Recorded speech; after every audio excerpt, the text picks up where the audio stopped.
बिस्मिल्लाहिर्रहमानिर्रहीम। अस्सलाम वालेकुम। क्या हाल है आप सबके। आज बना रही हूँ जी टेस्टी वाइट मटर पुलाव, जिसमें मैंने टमाटर प्याज का भी इस्तेमाल नहीं किया।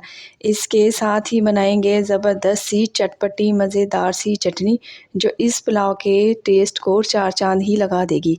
तो रेसिपी को ट्राई करें, अच्छी लगे तो लाइक कर दें। तो चलें फिर ये टेस्टी मटर पुलाव बनाना स्टार्ट करते हैं।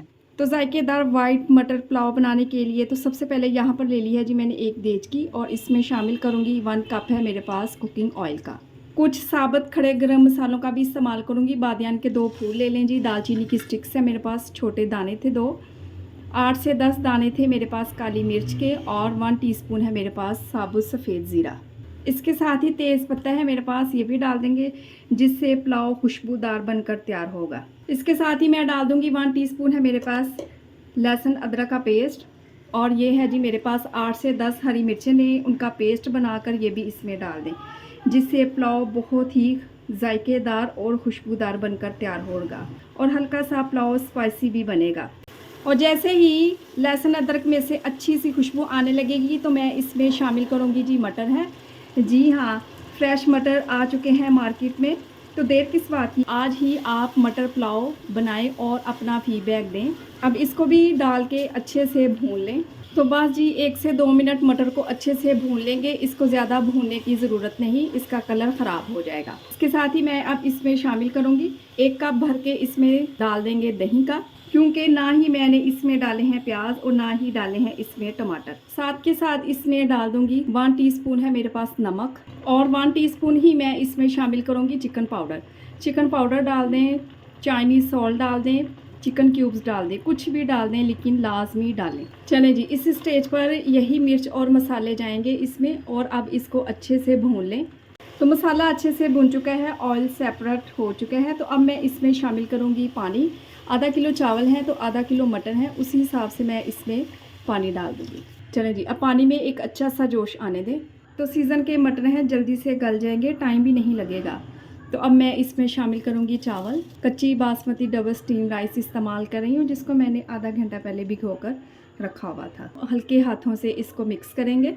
इसी स्टेज पर मैं इसमें शामिल करूँगी 1/2 टीस्पून है मेरे पास काली मिर्च का पाउडर। ये डाल के इसको मिक्स कर लें। तो लास्ट पे काली मिर्च का पाउडर इसलिए डाला है, अगर शुरू में डाल देते तो पुलाव का कलर ख़राब हो जाता। और जैसे ही इसमें बड़े बड़े से बबल्स बनना स्टार्ट हो जाएंगे तो मैं इसे 10 मिनट के लिए दम पे लगाऊंगी। तो जब तक चावल दम पर है, हम ज़बरदस्त मज़ेदार करारी सी चटनी बनाकर तैयार कर लेते हैं। तो यहाँ पर जी मैंने 1 मुट्ठी ले ली है जी धनिया, डंडी समेत इस्तेमाल करूँगी, डंडी में ज़्यादा फ्लेवर होता है। इसके साथ ही 1 मुट्ठी भरकर पुदीने का इस्तेमाल करूँगी। तीखेपन के लिए मैं डालूँगी 2 सब्ज़ मिर्ची हैं मेरे पास, और 3 से 4 जवे मैं ले रही हूँ लहसुन के। अगर देसी लहसुन मिल जाए तो क्या ही मज़ा है।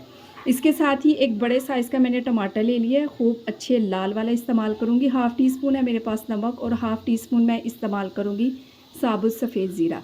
इसके साथ ही मैं यहाँ पर शामिल करूँगी 1 कप है मेरे पास इमली का पल्प या इमली का पानी। 2 से 3 टेबल स्पून इमली ले लें, उसको पानी में डालकर भिगो के अच्छे से मसल लें, और इसका पानी छान कर इस्तेमाल करेंगे। अब इन सारी चीज़ों को मिक्सी जार में डालेंगे और इसको अच्छे से पीस लेंगे। और मज़ेदार जी टमाटर की चटनी एकदम से तैयार है। टमाटर की चटनी बनाकर देखें, यकीन करें खाकर मज़ा आ जाएगा। और 10 मिनट के बाद आप ज़रा चावल की लुक चेक करें, कितना खिला खिला चावल बनकर तैयार हुआ है। चेक करें, देखें, लग रहे हैं ना टेस्टी। और जो मटर मैंने इसमें डाले हैं, देखें इनका कलर भी ख़राब नहीं हुआ। एक दफ़ा मेरे तरीके से ये वाइट मटर पुलाव बनाकर देखें।